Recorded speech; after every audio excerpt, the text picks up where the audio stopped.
नमस्कार दोस्तों आज मैं आपके लिए लाया हूँ सरकाघाट हिमाचल प्रदेश के मशहूर कहानीकार हंसराज भारती की कहानी अंतहीन प्रतीक्षा।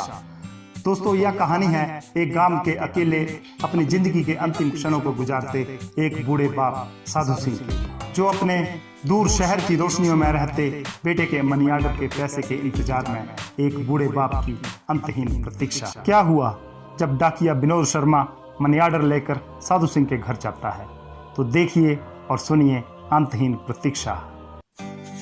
कुछ साल पहले तक विनोद शर्मा के बड़े ऊंचे सपने थे, जैसे कि हर नौजवान के होते हैं। लेकिन सपने देखने से क्या हो जाता है, रहना तो आखिर इस जमीन पर ही पड़ता है।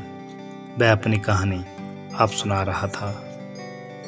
जब इधर उधर भटकने और पैसा खर्च करने के बाद कहीं भी नौकरी ना मिली, तो वक्त गुजारने के लिए डाक विभाग में EDTO लग गया। बेकार से बेकार भली मेरे जिम्मे 3-4 गांव थे, जहां अब भी अधिकतर गरीबी और पिछड़ेपन का बोलबाला था। करीब 1-1:30 बजे मैं डाक लेकर साइकिल पर निकल जाता। इसके बाद 4-5 बजे तक का समय मेरा अपना होता। इस दौरान मैं घूम फिर कर डाक बांटता, दरवाजे दर दरवाजे जाकर। मैं एक खास अंदाज से साइकिल की घंटी बजाता, जिससे लोग समझ जाते कि चिट्ठियों वाला भाई आ गया है। जिन लोगों की मैं अच्छी खबरें या मनी ऑर्डर आदि लाता, वे मेरी अच्छी आवभगत करते। शुरू में मैं तो झिझकता था, पर बाद में मैं ढीठ बन गया। बनना पड़ता है, इसके बिना गुजारा नहीं दोस्तों। यदि डाक थोड़ी होती तो मैं नागा कर देता था, या फिर किसी आने जाने वाले के हाथ भेज देता। एक रोज मैं डाक बांटकर लौट रहा था कि एक गांव की तंग गली के कच्चे मकान से पूरी जर्जर आवाज आई, बाबूजी। वे मुझे इसी नाम से पुकारते थे। आज कितनी तारीख है? 20 तारीख है जी, मैंने उत्तर दिया। पहली कब है? अभी 10 दिन है। इसके बाद कोई जवाब नहीं पूछा गया। मैं भी अपनी राह हो लिया, क्योंकि प्राय बड़े बूढ़े देर सवेर तारीख के बारे में पूछते रहते थे। मैं आता, चिट्ठी पत्री बांटता, चाय पानी या दूध रस्सी जो भी मिल जाता खा पी कर घर का रास्ता नापता। कभी मूड बन जाता तो गपशप भी मार लेता। लगभग हफ्ते भर बाद उस तंग गली के आखिरी मकान से फिर बूढ़ी आवाज आई, बाबूजी, आज कितनी तारीख है? आज 25 तारीख है। पहली को कितने दिन हैं? अभी 4-5 दिन हैं। इसके बाद 8-10 दिन बाद वह बूढ़ा, जिसे मैं गांव की रिवायत के अनुसार चाचा कहता था, पूछ बैठता। मैं जल्दी से जमा नफी बताकर चलता बनता। उस रोज भी उसने यही रटाया प्रश्न दोहराया, तो मुझसे रहा ना गया। क्या बात है चाचा, आप हर बार पहली तारीख के बारे में पूछते रहते हैं। पहले तो चाचा कुछ सकपका गया, फिर संभलते हुए बोला, अंदर आ जाओ बेटा, मेरा मनी ऑर्डर आना था, आया है कि नहीं? कहाँ से? दिल्ली शहर से। किसका? मेरे बेटे का। बूढ़े ने गर्व से कहा। क्या करता है तुम्हारा बेटा? गड्डी चलाता है दिल्ली में। उसकी चिट्ठी आई थी कि वह पैसे भेजेगा। 2-2.5 महीने हो गए, ना पैसे आए ना चिट्ठी। कहते कहते चाचा की आवाज दब सी गई। आंखों में विवशता की पूरी तस्वीर उतर गई। बेचारगी का एक नमूना। मैंने हिम्मत बांधते हुए कहा, कोई बात नहीं चाचा, पैसे आ जाएंगे। थोड़ी देर सवेर तो हो ही जाती है। पुत्र, बाहर क्यों खड़े हो? अंदर आ जाओ ना। चाचा के स्वर में इतना अपनत्व था कि मैं टाल न सका। साइकिल दीवार से सटाकर मैं अंदर चला गया। बैठ जाओ चारपाई पर। बीड़ी सिगरेट पीते हो? मैंने इनकार से सिर हिला दिया, लेकिन चाय पीने की मेरी इच्छा हो रही थी, सो पूछ लिया, चाची कहाँ है? एक दर्द भरा लंबा सांस खींचते हुए चाचा बोला, 7 साल हो गए गुजरी को। मैं सिर्फ इतना ही कह सका। अच्छा, लड़के की शादी वादी नहीं की अभी? थोड़ी देर बाद मैंने पूछा। अभी नहीं। कितने लड़के हैं? बस यही एक है, इससे बड़ी 3 लड़कियां हैं, उनकी शादी हो गई है। अकेला पड़ा रहता हूं मसान की तरह। 3 साल से उसने घर का मुंह नहीं देखा। बीमार हो जाऊं तो कोई पानी का घूंट पिलाने वाला भी नहीं। मैंने कितनी चिट्ठियां लिखवाई कि अपने जीते जी तेरी शादी को देख लूं, इस घर बार को संभालने वाला भी हो जाए, पर उस पर इन बातों का कोई असर नहीं। उसे इतना भी ख्याल नहीं कि उसका बूढ़ा बाप कैसे रहता होगा। सब अपने सुख में सुखी हैं। चाचा की दुख भरी कहानी से मेरा मन पिघल गया। ये उम्र और इतना अकेलापन, इससे तो मरना अच्छा।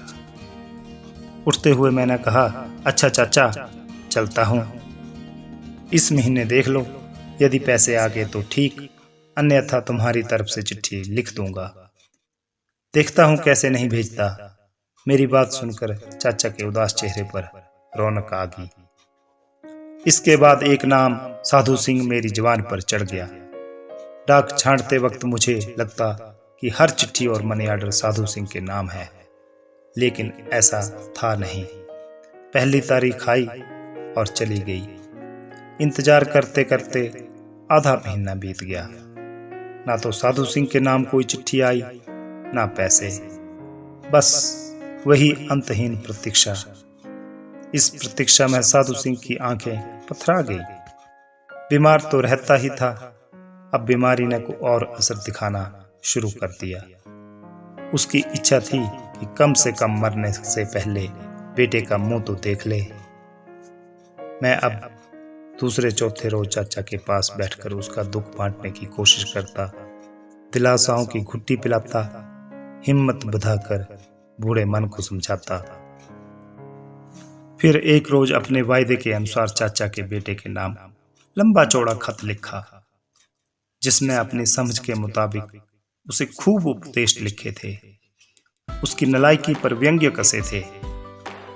चिट्ठी दिखाते हुए मैंने कहा था, चाचा अब तुम चिंता ना करो, वह घर भी आएगा और पैसे भी देगा। तुम्हारे मुंह में घी शक्कर पुत्र, चाचा ने उत्तर दिया। घी शक्कर उस दिन खाएंगे जब वह वक्त आ जाएगा, मैंने चलते हुए कहा। इसके 8-10 दिन बाद मुझे अचानक आधे महीने की छुट्टी जाना पड़ा। मैंने अपने साथी को सब कुछ समझा दिया कि इस नाम व गांव के पते पर कोई चिट्ठी या मनी ऑर्डर आए तो जरूर दे आना, कोताही ना करना। आधा महीना भी बीत गया। मैंने आते ही अपने साथी से पूछा। उसका उत्तर सुनकर मुझे बड़ी निराशा हुई, लेकिन एक आशा अब भी जिंदा थी। कुछ दिन और देख लेता हूँ। मैंने निश्चय किया कि जब तक चाचा के नाम कोई चिट्ठी नहीं आ जाती, मैं उनके पास नहीं जाऊंगा। सचमुच ना कोई पत्र आया, ना ही मैं चाचा के पास गया। मुझे बड़ा अफसोस हो रहा था। एक और चिट्ठी लिखने की सोचने लगा, पर उस दिन मेरी आंखें खुशी से चमक उठी। चाचा के नाम एक चिट्ठी और साथ में 700 रुपये का मनी ऑर्डर था। मेरे पांव धरती पर नहीं टिक रहे थे। आनंद फानंद में डांग चाट कर चलता बना। आज साइकिल दुगनी रफ्तार से चला रहा था। 20 मिनट का रास्ता 10 मिनट में तय हो गया। चाचा का घर गांव के दूसरे सिरे पर था। पूरे रास्ते भर मैं उनके बारे में सोचता रहा। वह टूटा फूटा मकान, बूढ़ा शरीर, इतना अकेलापन। जो कुछ करना है सो आप ही, अभावों का साथ ही सहारा है। क्या जिंदगी है। आज मैंने डाक पहले उनके घर से बांटने का इरादा किया था। लगातार साइकिल की घंटी बजाते और ऊंची ऊंची आवाज लगाते मैं चाचा के घर तक पहुंच गया। चाचा, हो चाचा, जरा बाहर तो निकल। मैं कुछ ज्यादा ही खुश था। मेरी आवाज पर चाचा तो बाहर नहीं निकला, अलबत्ता 2-3 पड़ोसी जरूर बाहर निकल आए। बड़ी अजीब सी नजरों से उन्होंने मुझे देखा। क्या बात है, चाचा कहाँ है? उनके पैसे आए हैं? मैंने परेशान सा होकर पूछा। कुछ क्षणों की चुप्पी के बाद एक अधेड़ आदमी बोला, बे बेचारे तो गुजर गए। गुजर गए? सुनते ही मेरा सारा उत्साह वो खुशी काफूर हो गई। डाक पैकेट हाथ से गिर गया। बड़ी मुश्किल से पूछ पाया, कब? आज 3 दिन हो गए। 3 दिन? मैंने कहा।